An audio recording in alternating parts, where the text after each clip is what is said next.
You're very welcome to the next episode in our Work From Anywhere series.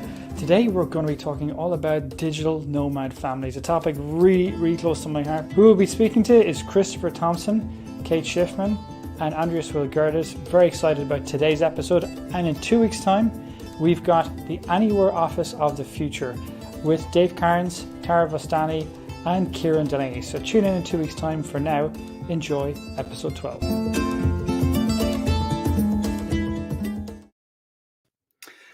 I will never forget the last day that we were in Phuket. This was 2 years ago. And at this stage, Rosa now had been to 23 countries. She was 17 months old. And we basically brought her, I collected her from the creche on the last day. This creche she had been in Phuket for 6 months. And I will never forget the love and the care that was shown to her. And I'm not somebody that cries, but I did cry that day. And I think even now, 2 years later, Rosa can still do the Thai greeting. And she got so much from that particular period abroad, from seeing these different cultures. And for me as a parent, seeing a different culture, how they treat children and the respect that was shown to elderly people as well, it definitely left a huge impact on me. It left a big impact on Rosa. And that's why, today's topic, digital nomad families, for me, it's one I'm really passionate about. Myself and Dee were even looking at going abroad for a month in December. And it's such a pain point trying to find the childcare or the kids' education, whatever it might be. So I think, especially with this transition from like work from home to work from anywhere and the possibilities in the future for even people with a home base going for a couple of weeks or months abroad, I think it's an enormous opportunity for our kids, for those of our parents, to experience that different culture and get a sample of, for example, what I got for what Rosa got when she was abroad. And look, big picture, there's 33 million families in the US. And so many of them, I've no doubt, over the next 5 or 10 years will be looking to work remotely abroad, even for a period. So there's a huge opportunity to give something back to our kids and give them a gift that is something that will last them an entire lifetime. So with that in mind, I'd like to bring on our wonderful guests. We've got Chris, Andreas, and we've got Kate, a wonderful group of guests. Thank you all so much for being here today. I would love to start with some introductions. Chris, give us an intro to yourself if you don't mind. Yeah, well, thanks for having me here, John. I came from the corporate world and have been in Bali for the past 12 years with my wife and 2 children. We just packed up and left the corporate world and decided to stick our kids in green school, sight unseen, which is a pretty unique school made out of bamboo. And I've been involved in education and technology for 25 plus years now, and most recently have launched a co-learning creative center based at Green School so that we give the adults a place to thrive and learn as well too. Love it. So the Green School is a brand in and of itself. It's a wonderful vision behind it. I'd strongly suggest for anyone out there to take a look and check out the Green School. There's lots of different solutions out there, but they're one that's very interesting. Andreas, I love your story. Anytime we've spoken in the past, you've been that digital nomad family, and you are right now, and you've traveled to so many different countries. Tell us more about your own background. I was born on the German side of the Dutch border, so I got a German passport. The youngest of too many kids, and blessed with the fact that my parents didn't really want to spend too much time focusing on me anymore. So it just gave me the freedom to resign from what you call formal education at an early stage, and actually ever since learned things I'm really excited about. And so that's probably the core criteria why I followed mobility, and always felt that humans are intrinsically mobile. So if we can't walk, most of us get a wheelchair, we don't get a fixed chair. So mobility seems to be part of our DNA. And yeah, I was luckily born in the town which became the laboratory for digital mobile communication. So when I was in my 18 and 19-year-old period, I was confronted with a transition from analog to digital. And that was the most fascinating thing I have experienced ever since. And so that has empowered people around the world. And we can now use phones and smart features across the planet, and this is empowering people, I think, anytime, anywhere, in the most parts of Mother Earth. And so I celebrated that. I became a father, and have ever since realized that for me to experience different cultures, I had to travel. But I think it's more fascinating for kiddos to experience that as a normal way of operating. And when I once discovered a video of looking at the last 2,000 years of European borders, then you can see how we systematically have killed and bulldozed each other on an industrial scale for very limited impact. And so bringing up our children by experiencing different cultures and different human beings and different value systems, we eliminate most of the things which hold us back as society, or which are the ones which I think are blocking humanity to prosper. And so this is why I believe living with the understanding of being citizens of and kids of Mother Earth is a very powerful feature, because it eliminates most of these educated bullshit which we have with a lot of values which are not human, but which are part of the way how we deal with fear factors across borders. So that ability to use it as a way of breaking down barriers, I guess, very, very powerful. You don't even create them. They're not born with those things. If you look at a place where we give birth, in most cases being hospitals, and you have a whole mixture of kiddos there, they don't have any of that. So it's all educated stuff where we tell them it's color, it's this, it's that, and so it's all hokey pokey. If you see kids playing, they don't have those things. And Ken Robinson, who died too early, I think he identified in long-term studies that they're all kind of problem solving and creativity on a 98% genius levels pre-kindergarten. Fascinating. So I would just think all the comments in the meantime come through. I would say if anybody who's, let's say, tuning in today, I see like Nacho, for example, that has any interesting solutions in this space, please feel free to put it through in the comments. More than happy to show them. One of the solutions that is there is the family workation. That's why I thought bringing Kate on was a nice little addition to this. Kate, tell us more about yourself and the family workation. Yeah, sure. So thank you so much for having me on this. It's great, and I've really enjoyed the conversations we've had over the last few months. So very happy to be here. So I kind of grew up as a nomadic kid. I come originally from the Ukraine, and my father was living in the US since I was little. So since I was 8 years old, I essentially traveled by myself twice a year from post-communist Ukraine to the Upper Side to see my father and to spend time in New York. And so that gave me obviously a window into the vastness of the world and the opportunities and all these incredible things that the world has to offer. And so ever since then, I realized that this is actually a much richer way to grow up and to live. My connection with my father remained very, very close, even though we spent so many months apart for many years until I moved to New York kind of like for college. But so the connections remain, and your world becomes richer. And so after a corporate career and living in several different countries, I moved to Portugal, and I wanted to find a way to help others discover the world and discover themselves and discover a life that is lifestyle centered rather than work centered. And this is where the family workation kind of was born. A lot of my friends back in New York are parents, and I see them toiling away for their six-figure salaries, which really means absolutely nothing, because they're completely disconnected from themselves and their children, and they have to send the kids away to super overpriced summer camps and day camps and all these activities that, while they keep the kids occupied, and of course they provide some sort of useful skills, but there's the connection between the parents and children is broken. And this is something that I really would love to help fix with the family workation.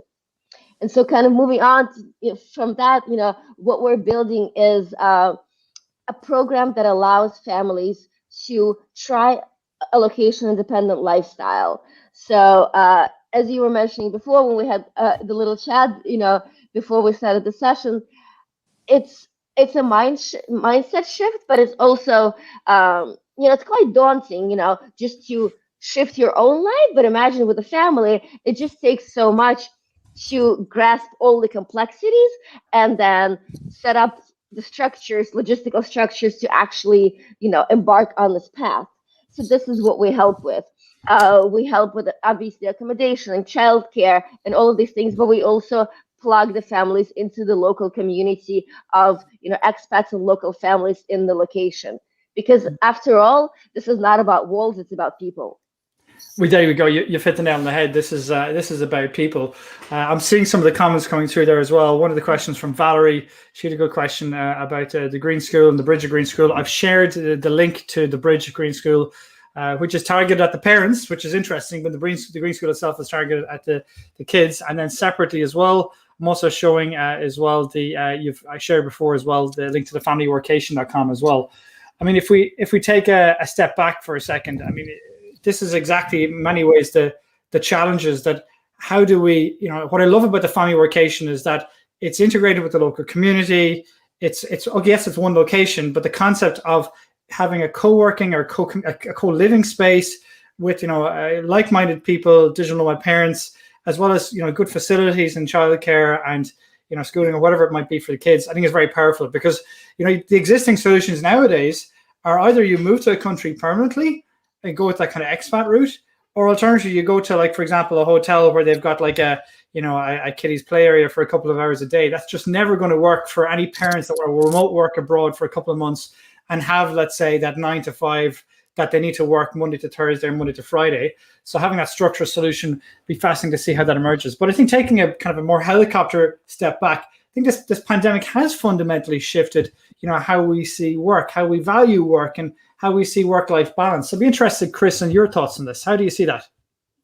Yeah, well, I mean, absolutely. I mean, we were already seeing this change, and Andreas kind of hit the nail on the head. I may be a little bit more blunt about what I think of the worldwide education system. I mean, I think actually it's immoral and unethical, and the damage that it causes to children and the socialization process that happens. And now what's been happening over the past 15, 20 years is the research is very, very clear. There's no debate about what is good or bad education. There can be different implementations around it, but what's efficacious is pretty clear.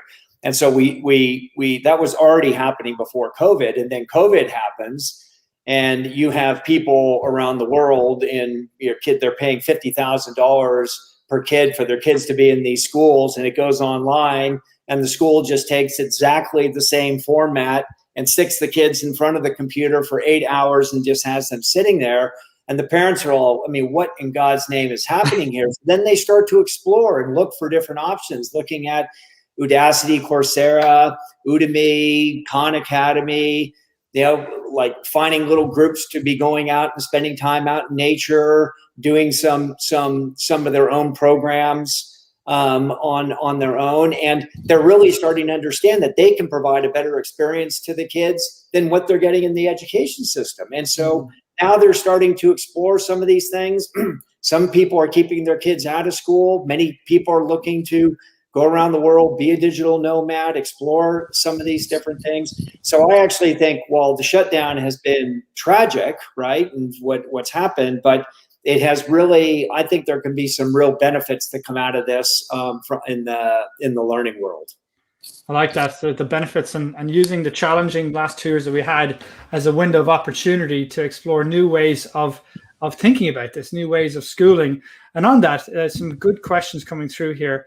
I'm seeing here for Christy. She was curious if there is a growing trend of nomadic families homeschooling their children. Tell us how you see that, Andreas. Is that something that you've seen? I think you've had firsthand experience of that yourself. Can you tell us more about that? Sure. The definition of homeschooling should be, I think, complemented with the terminology that home is Mother Earth. So if we consider that as Mother Earth schooling, yes. So what Chris mentioned before, I don't think that this COVID experience was a tragedy. That's the best thing which happened to, I think, humanity in probably 200 years. So that's my way of looking at it. People realize that a life-centric life is actually a life worthwhile living. So while we had work-centric models for the last 200 years, where people told us that we should spend the golden hours of the day in a concrete box, and we should send our kids to a concrete box while we go to a concrete box, so we can all have more time in the concrete box. Yeah, so we never questioned those kind of assumptions. And what I love about Kate, in addition to her being an amazing human being, is she's taken this to the next level. So she's doing what John Hardy did with the Green School, and saying, and all the virtual and remote educational models, which Chris mentioned right now, and combines that with Geo Arbitrage, where she allows people from the US to say, instead of spending 50,000 on this, they can just go for 35 days or 89 days and experience remote life before they fully commit to it. Geo Arbitrage is an important concept. Can you help define Sure. what is Geo Arbitrage? Because that's one that comes up frequently as well. This is why a lot of North Americans love to go on a vacation to Mexico. That's a Geo Arbitrage. Yeah, or why a lot of workers from Cuba ended up contributing to the prosperity of Miami, because they got $10 per hour, which was, I think, amazing for them, because they didn't make that in a day when they were in Cuba. People in Miami enjoyed it because prosperity for their economy was based on manpower, which they didn't have. That is Geo Arbitrage. If you take it in the European context, you see the piece of bread or loaf of bread is 1/3 of the costs in Romania than it is in Luxembourg. So meaning what Kate is empowering people to do is with the same productivity, they can work 3 days per week instead of 5, and spend actually 4 days per week with their kids. Yeah, exactly. Yeah, you are suffering from teasing. Yes, why? Because you are not loving the idea of not sleeping. Yeah, if you could limit your so-called productivity during the first 3 most formative years of each of your children, I can say I'm embracing the fact that I'm co-sleeping, and I know that I can celebrate seeing the teeth coming out. It's a different attitude. Yeah, so Well, it's a consciously different decision, and Kate empowers people to do that because she brings them to places where the US dollar lasts 3 times longer. Exactly, you hit the nail on the head. But there's a couple of questions and challenges coming up that are coming up from people. So the first one is in Katerina. She makes a very good point that homeschooling is actually an interesting option, but the resources in non-English speaking for, let's say, content for that is more limited. Let's say that's one I wasn't aware of. Another one from Nacho is here as well. So Nacho, he was saying a big challenge that homeschooling is a gray area in countries like Spain with old laws. And he was asking, do we have any countries as a reference? Like, do you have any experience from that, guys? Sure. Like, do you have any countries that you'd recommend, let's say, that are good as a reference from homeschooling? Spain is a taxation nightmare as well. Yeah, as Shakira or as some of the soccer players. So, so you do not have to pick jurisdiction A if jurisdiction A doesn't serve you best. Yeah. If you realize that you can use a wheelchair, not a fixed chair, you can actually be mobile.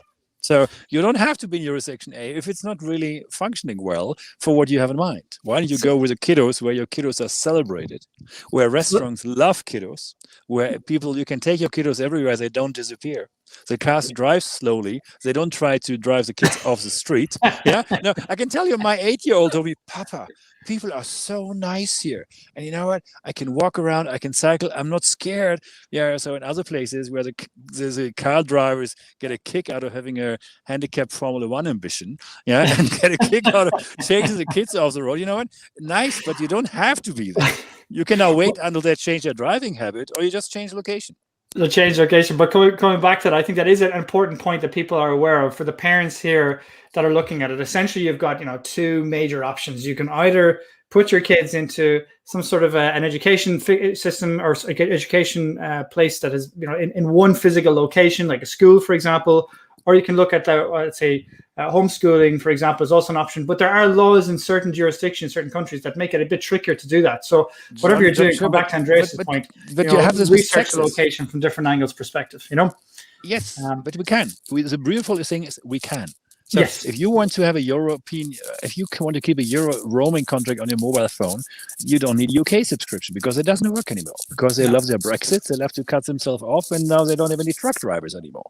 Yeah, so they couldn't figure that one out. So what I'm coming to say, you don't have to be there. You can go to a jurisdiction which loves your children. So as an example, I grew up in Germany. People of my age and younger, they had a whole huge issue with security for their children, all those issues. Go to a place where the kids can be outside and play on the street. You have the option. And then, yes, the same with jurisdiction about schooling. Green School, John Hardy put it into Bali. Why? Because, you know, it was conducive. He was welcome over there. They treated him best. It worked. Well, there's another great input here from Carmela. I actually spoke to Carmela earlier on. It was really great. She said, to answer the question, homeschooling is illegal in the Netherlands, in Germany, in Spain, in Sweden. Didn't even know that in Sweden. But it's legal in many countries such as Australia, Canada, New Zealand, the UK, and the US.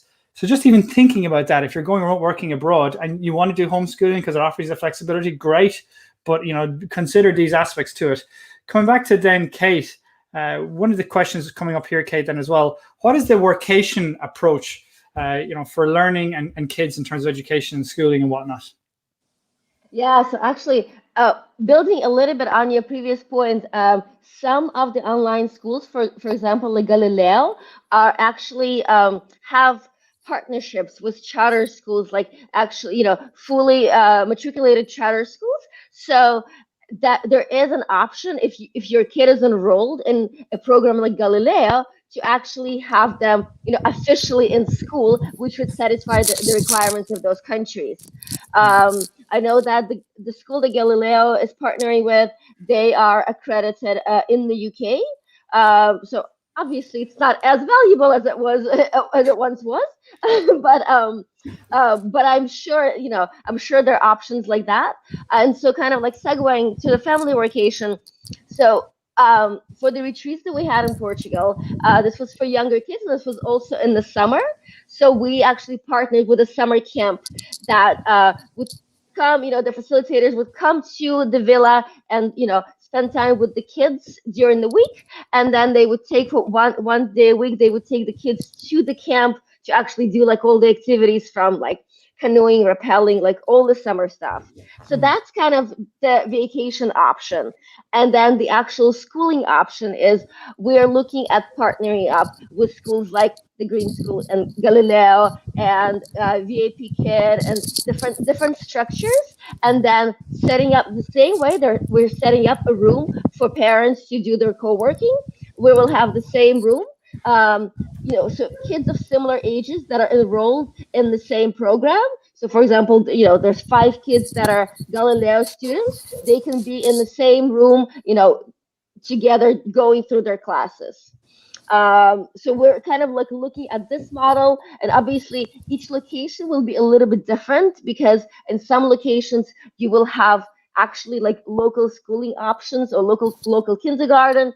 In some locations, it's going to be completely virtual, and obviously depends on, you know, on the families themselves, you know, what kind of structures they already have for their kids. So we want to be, you know, as flexible as possible, but facilitate, you know, set up a structure where parents can either use the existing, you know, framework that they've been using, either homeschooling or whatever system they're using, and we provide all the, you know, space, equipment for that, etc. Or we help them find the right program for the amount of time and the age of the kids and their needs. Great. So it's kind of a highly tailored approach. I like that, and I'd be interested to see how, you know, once things open up a bit more from travel, how that works out. I see Katerina's here as well today. Great to have you on, Katerina. She's got a website called kidsandremotework.io. Kind of gives very handy, like useful tips for remote working parents, digital nomad parents as well. It's worth a look. I'm also conscious as well. What's interesting about your solution, Chris, and how you think about it, is that you target, let's say, not just the kids, but also the parents with the bridge at Green School. Can you tell us more about that? What is the experience of parents on that? Yeah, well, you know, Green School is a destination school, so people come from all over the world to bring their kids there and then enroll them in this holistic education program that spends a lot of time outdoors and connected to nature. But really many of the adults are coming there for themselves, but they use the kids as an excuse. So, it's like, oh, we came here for the kids, but people are coming there for all sorts of other reasons.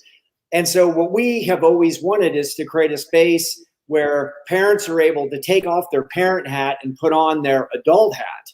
And this is sort of the problem with normal education, because you have the teachers and the kids, and then they have a career day where parents come in for this one little career day.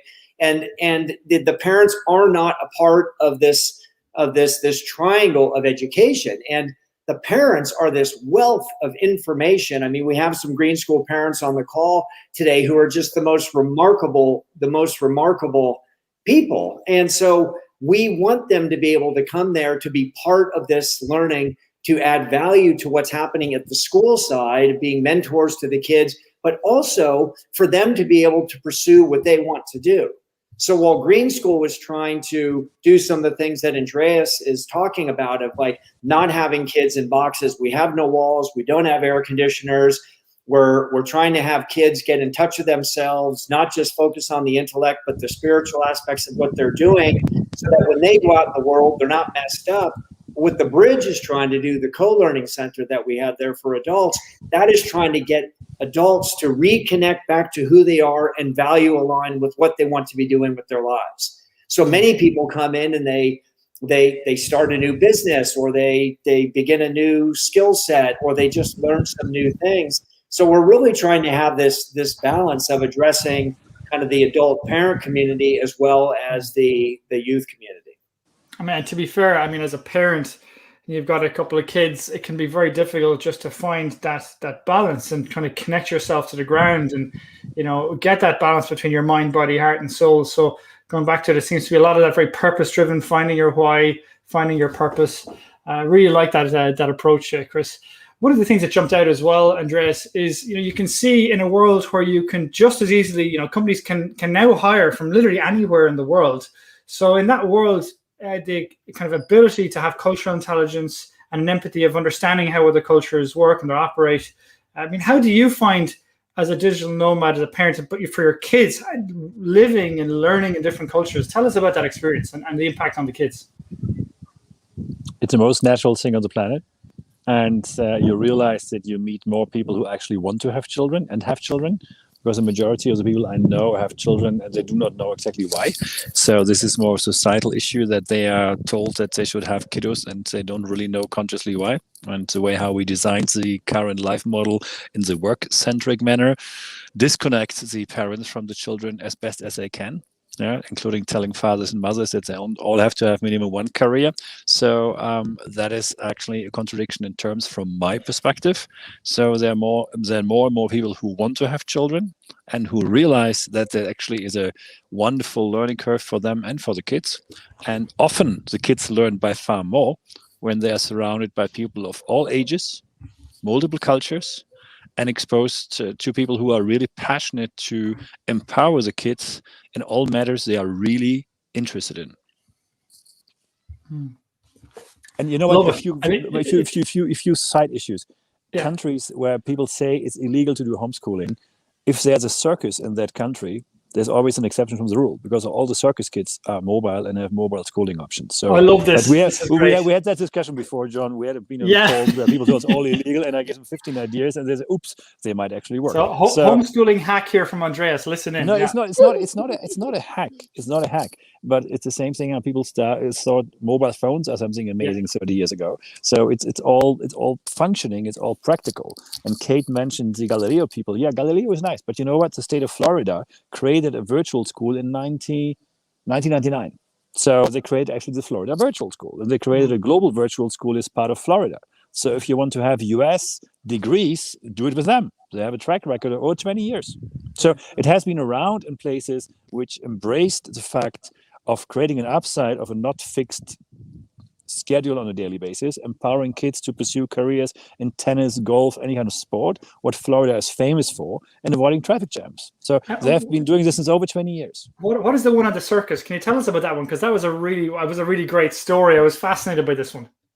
It is, if you'd say Germany as an example that homeschooling is illegal, there's a law which goes back to the Nazi Germany, where people, for the right reasons, for their political agenda, wanted to control history books, control the curriculum, and tell people what is right and wrong to learn. So they said it has to be mandatory, and we tell you what has to be on the curriculum.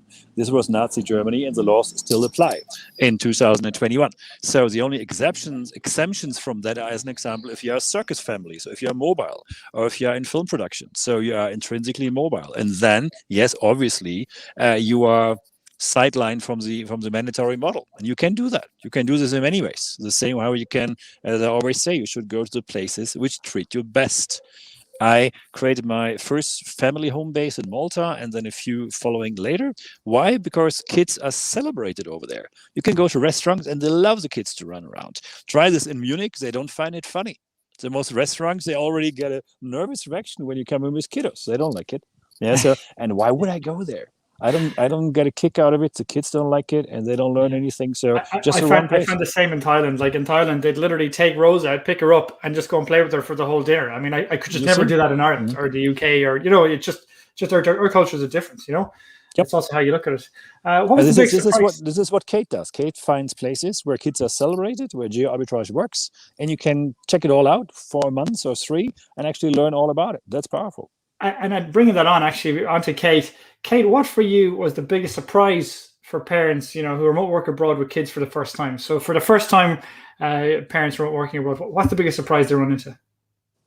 Yeah, so in all the conversations that I had, with all of my friends who are nomadic parents, the biggest surprise was actually how quickly the kids adapted and how quickly the kids picked up the language and kind of, adapted into the social circles, whether it's school, kindergarten, the neighborhood. Like the kids were kind of like the way in for the family to be part of the local community. And it's so encouraging to see that. And I really, every parent that I've talked to says the same thing, that they're just fascinated with how their kids become like these agents of assimilation into the local environment. Yes. I love that, agents of assimilation, and just the inherent adaptability of kids. It is incredible, isn't it? And Chris, then what about in terms of tools or strategies? Then, if you're a remote working parent, what are the most important tools or strategies they can think of before they go abroad? Yeah, I mean, so we've had one son who graduated from green school, and then because of the lockdowns, we've actually taken our daughter out of green school, and she's doing her own self-directed learning program. So, we're a modified home learning, what we were doing this year. And so while we've had a lot of exposure to it because of the type of community it comes to Bali, we were, as parents, going through and really, really exploring this. And for me, what I find so fascinating about it is I think we box the discussion too much, right? I really do think when we talk about homeschooling, people think, oh my God, I've got to get the books, I've got to do this, I've got to sit next to the kid. And that is not what homeschooling is like at all. That is maybe a portion of it. I mean, but you can have teachers from around the world. You can have self-directed learning. You can pick any course that you want. You can sit with your kid. You can do art with your kid. You can bring in an artist. You can form a little pod. And so this is the part of it that I think that people really don't realize. But what makes it there are things that try to make it a little bit easier for people because it is so overwhelming to think about picking up your family and moving overseas. But I just think going up, looking at, already up here on in this talk today, we've seen so many valuable resources that have been coming up. Look at what online resources are available. Get onto social media groups. Talk to people who are doing different things, but also just trust your intuitive sense. I mean, your kids better than anyone. And you also, I have an 18-year-old and a 14-year-old. They are not two peas in a pod. One's a pumpkin seed and one is, some other seed. And so we have to treat both of them completely differently. And so,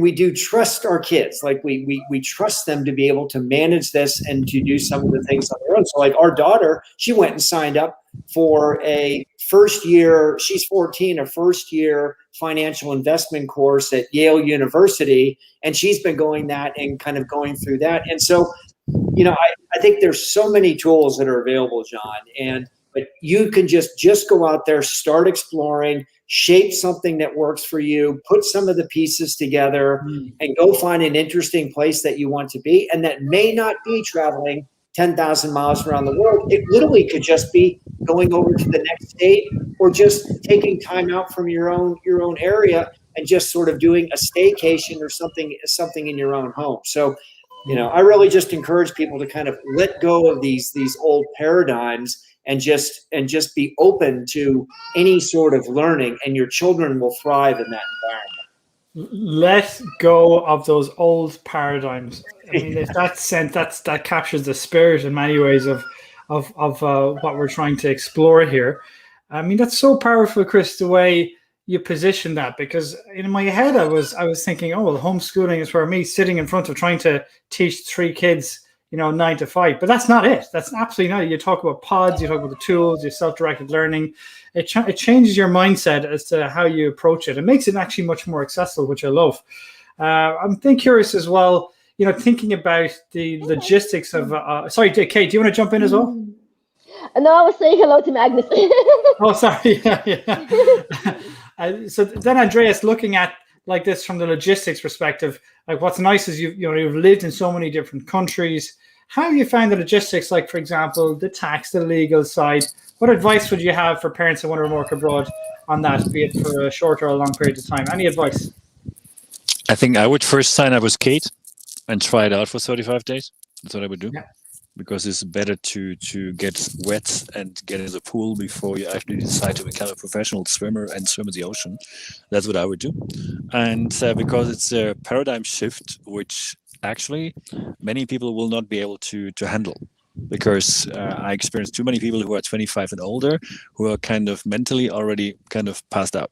They're just alive to follow a work-centric life model and pay off their loans for the next 30 years, and they do not want to actually liberate themselves. And that's okay. That's totally okay.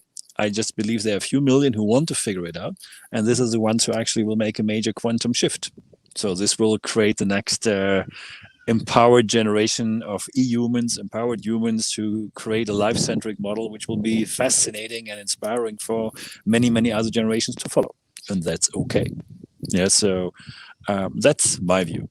The general situation, it empowers people, and you have to learn more. Our kiddos understand different currencies, do maths whenever they go to the grocery shop, and I will not let any occasion pass for them to do the maths on basic occasions, because they happen multiple times during the day, and it takes longer, obviously, so you have to have patience and wait until they do the maths. People in the shop either find it funny or they get upset. Who knows? It doesn't make a difference to me. But it's for them, again, an experience. And if they do it with a smile, you can see how excited people are to see kiddos taking a lead on multiple missions.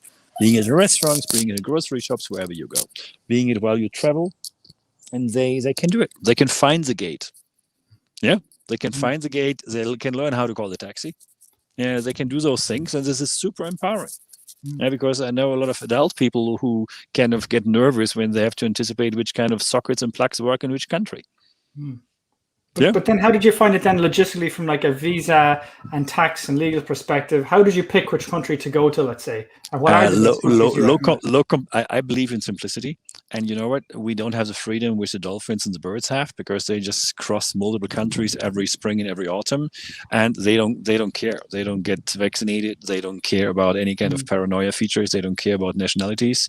They come to your pool in Malta, drink and shit, and continue.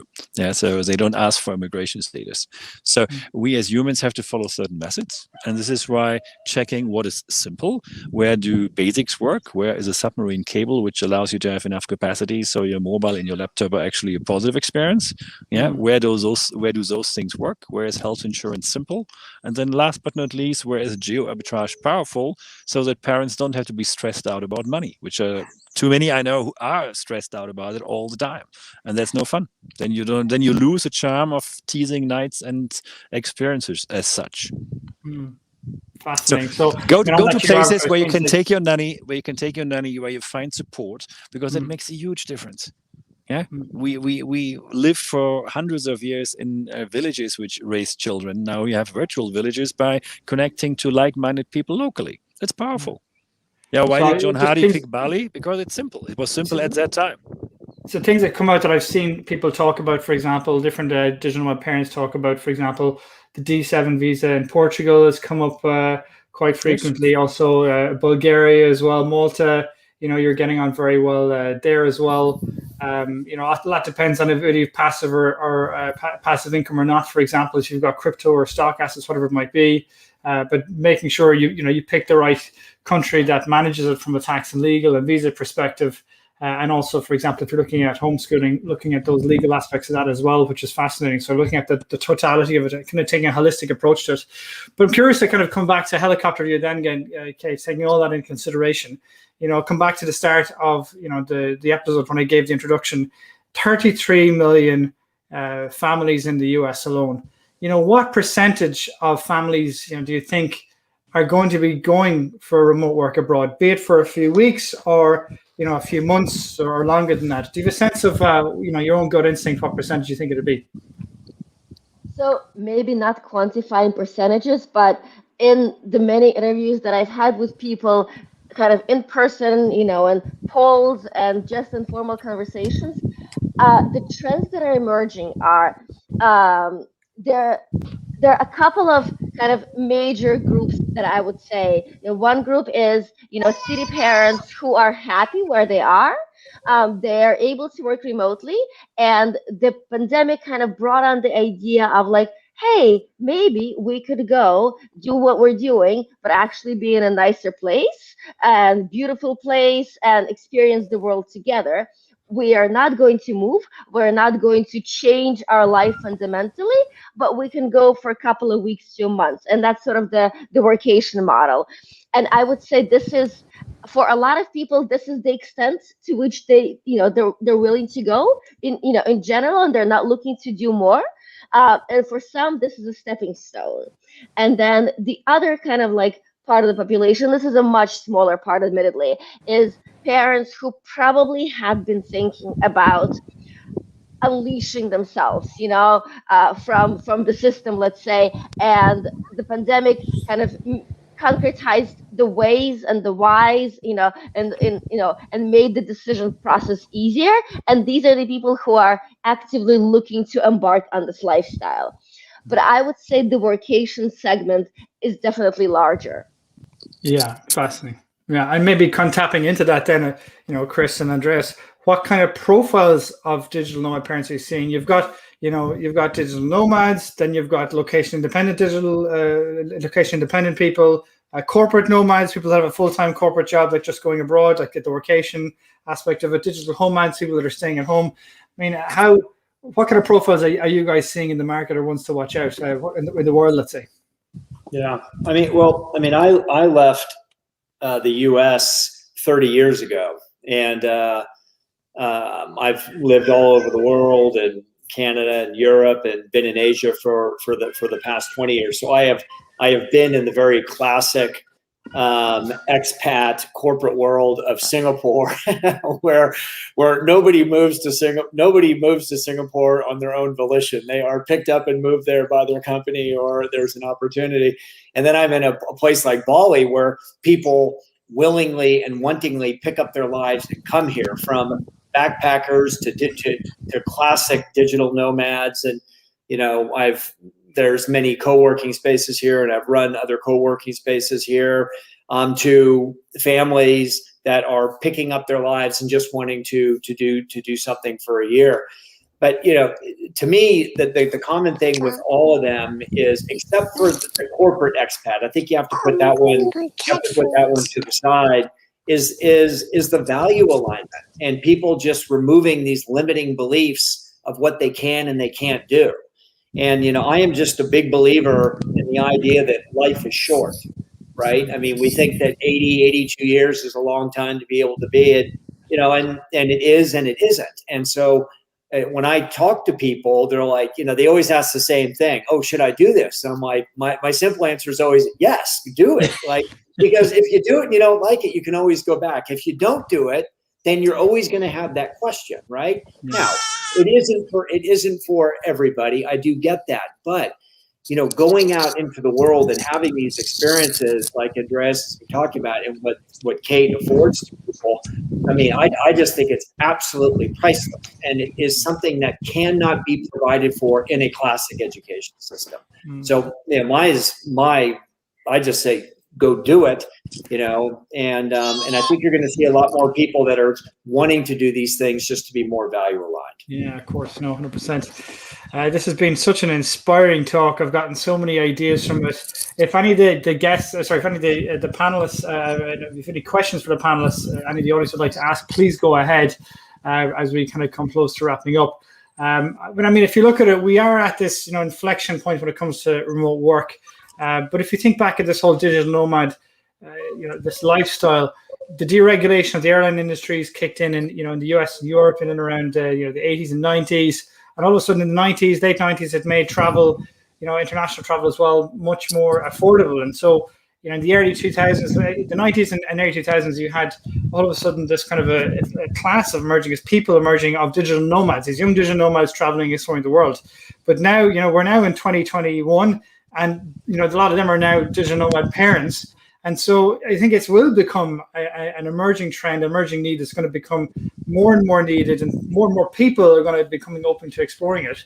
But I'd like to ask you all, you know, Kate, we're at this inflection point in the world of remote work. What is it going to look like for digital nomads over the next 10 years, and in particular digital nomad families? That's a very interesting question. I think, well, one thing is we're going to actually start seeing these kids that grew up as digital nomad kids actually become adults, and it'll be very interesting to see the lives that they will lead and how they're going to structure their own families, right? So we may start seeing the second generation. I think we're going to see the idea proliferate and become maybe not mainstream in the next 10 years, but acceptable and just another lifestyle choice rather than something super niche as it is kind of now, you know. And I think the support structures will really evolve, you know. So just like, you know, I'm launching the family workation, and just like there have already been companies, you know, providing support structures to, you know, regular, not, you know, single digital nomads. There's going to be more, you know, there's going to be a cottage industry of all these different ancillary services centered around locations frequented by families that facilitate the process, make it easy, make it more sustainable, provide, you know, anything from strollers to education to community to, you know, an entire range of products and services to facilitate this lifestyle and to make it more mainstream. It's very, very exciting. And Andreas, I'd like to get your take on that. You know, this is, I sense there's going to be a lot of change in this space in the next 10 years. How do you see it? If you've got a crystal ball, what is it going to look like for digital nomad families in the next 10 years? Do it the other way around. Look at 20 years and look backwards. So one of the biggest things we do right now, and we just saw this in Afghanistan as an example, is a misguided perspective where people on the same Mother Earth spend the majority of their capacity on defense budgets, which are utterly nonsense. Yeah, where we leave sophisticated helicopters in Afghanistan, which they can't even fly. So they don't have the capacity to do it. So how smart is that? So if you think back, what actually nomads have been doing since millions of years is sharing experiences, know-how and do-how wherever they go to. Digital nomads right now are slightly more privileged because we sound more sophisticated. We might have some financial independence. So we have a more open reception in different territories. And wherever we go, we actually share know-how and do-how in an open, collaborative manner. That's super powerful.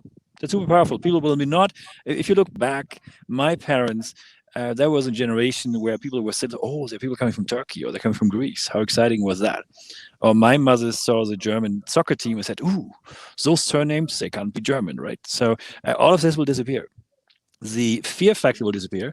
And the biggest impact will be that it will stop spending all that money on nuclear submarines, nuclear this, nuclear that. What a nightmare. What a nightmare. So we will rather experience people from different cultures and say, wow, you know what? We never want to bomb those guys and they don't want to bomb us either. So we're actually exporting civilization.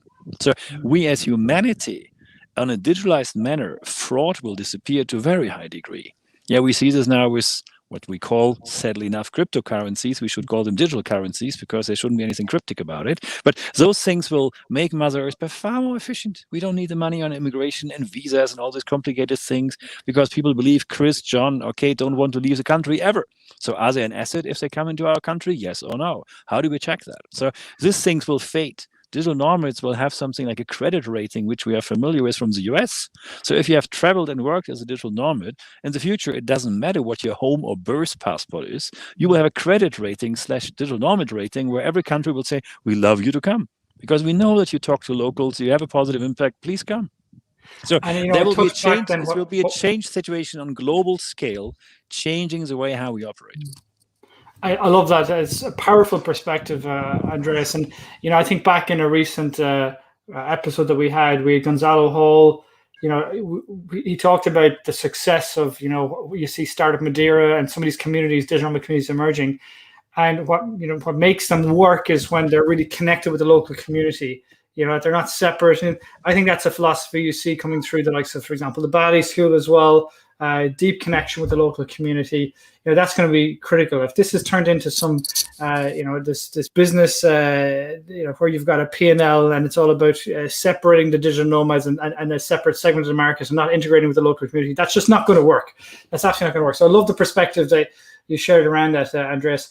Like, what do you think, Chris? I mean, just to finish us off here, like, how do you see these digital nomad families over the next 10 years? Where is it going to go? What do we need to watch out for? Yeah, I mean, there's the obvious trends of what's been happening with people working from home, and now people don't want to go back to the office and stuff like that. But to me, it is there's two key things. It's the connection and community, and just as two very, very real examples. I mean, I was on a call today, talk with a guy presenting on nature, learning within nature, and it was just this marvelous guy in India, just enthusiastic about learning. Just you want all your teachers just to be like this guy. And he was talking about this idea of taking people on walks, and when you take people on walks, you slow down and you connect to the local community. And he's talked about this idea of going and walking from space to space to space, right? Which in essence is what backpackers do, who were the original digital nomads, right? And what is so interesting about this is at the same time in Bali on Saturday, my daughter is going off with 10 other teen kids, and they are doing a walk from the south of Bali to the north of Bali, stopping at 8 points. And it's the same concept with this group called the Austin Cara Way, run by this guy named Tim, who used to be at Green School, about slowing down, walking, observing, getting into a space, having a deep connection, experiential learning, walking, moving to a next space. And so I really do think that, this is a pull of people, of slowing down, of connecting to nature, connecting to community, connecting to others. So no matter where people want to go or what they want to be or the work that they're doing, I think these are going to be the things that are going to be pulling people or motivating people, whether they're staying at home or whether they're going around the world as digital nomads. Yeah, 100%. Fantastic. And, I all wonderful perspectives from all of you. Really appreciate coming on board. I'd like to leave you with a comment from Carol that just caught my attention as you were speaking. She said, I had a digital nomad life since 2001. At that time, there wasn't a term for that. People used to blow their mind to see me working around the world digitally. People used to consider me lucky, but I always thought this is a choice. Technology has been there for many years. That was holding me back. What was holding me back was my mindset. And the pandemic has normalized it in a way that, in my opinion, will change forever the way we work. I couldn't have put it better myself. And that's what makes this special, this kind of discussion, is this great questions from the audience, from yourselves as panelists. You've done an absolutely fantastic job. I genuinely can't thank you all enough for all of you being part of this. I think my mind is just spinning with so many ideas, so many consequences, so many things to think through, but also, most importantly, so many opportunities. I definitely feel that this episode has broken down, you know, the likes of homeschooling and how it can be done in a practical way. And I just see all this opportunity for, you know, rather than having to think of school as a fixed place, I can now, you know, together with Dee, we can really explore more of the world with our kids and give them something back. So again, massive thank you all for being on today's episode. I really appreciate it. Thank you very much. And everyone, we can tune in 2 weeks' time. Thanks very much. Thank you. Thanks, John. Thanks, everybody. Thanks.